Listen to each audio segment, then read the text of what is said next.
Hello guys, welcome back to my YouTube channel English Mouther. I hope you all are doing well and staying safe. Guys, इस video में मैं सिखाने वाला हूँ आपका सबसे बड़ा कंफ्यूजन।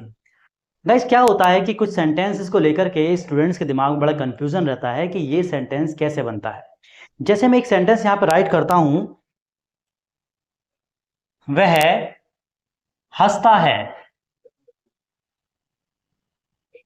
एक सेंटेंस वह हंसता है बहुत ही सिंपल सेंटेंस है, वह हंसता है। लेकिन अगर मैं ये भी लिखूं कि वह हंसाता है, वह हंसाता है, तो जब आप सेंटेंस को बनाते हैं कि वह हंसता है तो सिंपली आप कहेंगे ही, और हंसने की अंग्रेजी होती है लाफ, तो आप सिंपली बनाते हैं ही लाफ्स। ही लाफ्स, वह हंसता है। लेकिन जब आप बनाते हैं कि वह हंसाता है तो ये भी प्रेजेंट इंडेफिनिट का टेंस है और सिंपली कहते हैं ही, और हंसाने की अंग्रेजी भी आप लाफ यूज कर देते हैं, ऑनी ही लाफ्स। तो ये सेंटेंस बिल्कुल गलत हो जाता है, क्योंकि इंग्लिश में अगर देखें तो दोनों सेम बने, ही लाफ्स और ये भी ही लाफ्स। लेकिन हिंदी में बिल्कुल डिफरेंट है, एक है वह हंसता है और एक है वह हंसाता है। जब कोई सब्जेक्ट कुछ ऐसा करे जिसका रिजल्ट कुछ और निकले, तो वहां पर हम स्ट्रक्चर डिफरेंट लेते हैं। समझना यह है कि यहां हम देखें कि ही जो है वो सब्जेक्ट है और ये जो हंसना है ये एक क्रिया है, एक वर्ब है। इस सेंटेंस में सब्जेक्ट ही है और यहां हंसना भी क्रिया है, लेकिन हंसने वाला काम ये सब्जेक्ट कर रहा है। लेकिन इस सेंटेंस में हंसने का काम ये नहीं कर रहा, ये कुछ ऐसा कर रहा है जिससे कोई दूसरा पर्सन हंसता है। ओके, इसका मतलब जब सब्जेक्ट कुछ दूसरा काम करे और क्रिया जो है, जो वर्ब है उसके अंदर, उसको काम करने वाला कोई दूसरा पर्सन हो, तो वहां हम स्ट्रक्चर कुछ डिफरेंट लेते हैं। वो क्या स्ट्रक्चर लेते हैं हमें समझना है। वहां यूज करते हैं हम सब्जेक्ट, उसके बाद में हम मेक लेते हैं, मेक। गाइज, मेक जो है ये एक इंपॉर्टेंट वर्ब होती है यहां पर, और मेक का मतलब है कि आप वर्ब टेंस के हिसाब से यूज करेंगे। अगर टेंस प्रेजेंट है तो मेक टेंस के हिसाब से यूज होगा, और अगर कॉन्टिन्यूअस है तो मेकिंग करेंगे, और पास्ट में लेके जाते हैं तो सेकंड फॉर्म यानी मेड इस्तेमाल करेंगे। परफेक्ट है तो हैज मेड, ओके, और पास्ट परफेक्ट है तो हैड मेड। मतलब जैसा भी टेंस है वो सब जो चेंज होता है, चेंजिंग होती है वर्ब में, वो सब मेक के साथ करनी है, मेन वर्ब के साथ में नहीं करनी है। ओके, उसके बाद में अगर कोई ऑब्जेक्ट दिया हुआ है तो आप ऑब्जेक्ट यूज करेंगे, अदरवाइज नहीं करेंगे। उसके बाद हमें यूज करना है वर्ब की first form and etcetera word.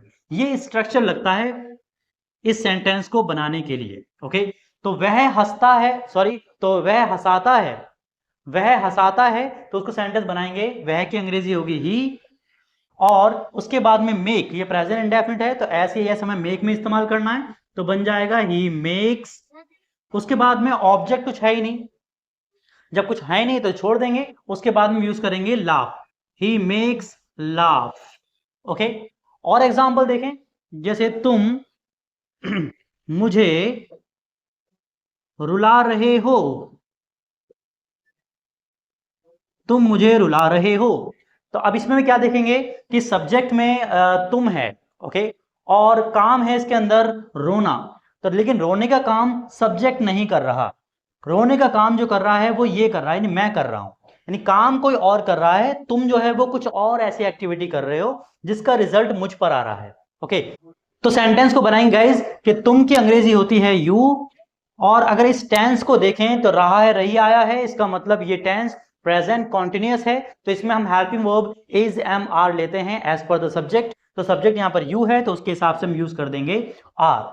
उसके बाद में हम यूज करेंगे मेक, यानी मेक में आईएनजी ऐड करेंगे तो बन जाएगा यू आर मेकिंग। उसके बाद ऑब्जेक्ट लेंगे और ऑब्जेक्ट यहां पर है मुझे, तो मुझे की अंग्रेजी हो जाएगी मी। ओके, और उसके बाद में रोने की अंग्रेजी आएगी, रोने की अंग्रेजी होती है क्राई, या वीप भी लगा सकते हैं, कोई इशू नहीं है। तो सेंटेंस बन गया you are making me cry. ऐसे ही तुम मुझे महसूस करा रहे हो, मतलब महसूस कर नहीं रहे हो बल्कि महसूस करा रहे हो, तो आप सेंटेंस बनाएंगे you are making me feel, you are making me feel. Okay, जैसे तुम मुझे रुलाते हो, यू मेक मी क्राई, तुम मुझे रुलाते हो। ओके, वह मुझे दौड़ाता है, दौड़ाने का मतलब है खुद नहीं दौड़ता बल्कि कुछ ऐसा करता है जिसकी बेस पर भी मैं दौड़ता हूं। तो आप बनाएंगे ही मेक्स मी रन, वह मुझे दौड़ाता है। गाइज इस तरह की वर्ब्स को कहते हैं कॉजेटिव वर्ब। गाइज आपको समझ में आ चुका होगा कि इन दोनों सेंटेंसेस में क्या फर्क है, किस तरह से हम स्ट्रक्चर का यूज करते हैं। अगर समझ आ चुका है तो प्लीज कमेंट में लिख करके जरूर मुझे बताइएगा और इसके बेस पर बहुत सारे सेंटेंसेस बनाइए। अगर आपको कंफ्यूजन है तो वो भी लिखिएगा ताकि मैं उनको सॉल्यूशन आपके लिए लेकर आता रहूं। मिलता हूं आपसे नई वीडियो में नए लेसन के साथ में, तब तक के लिए have a nice time and take care of yourself.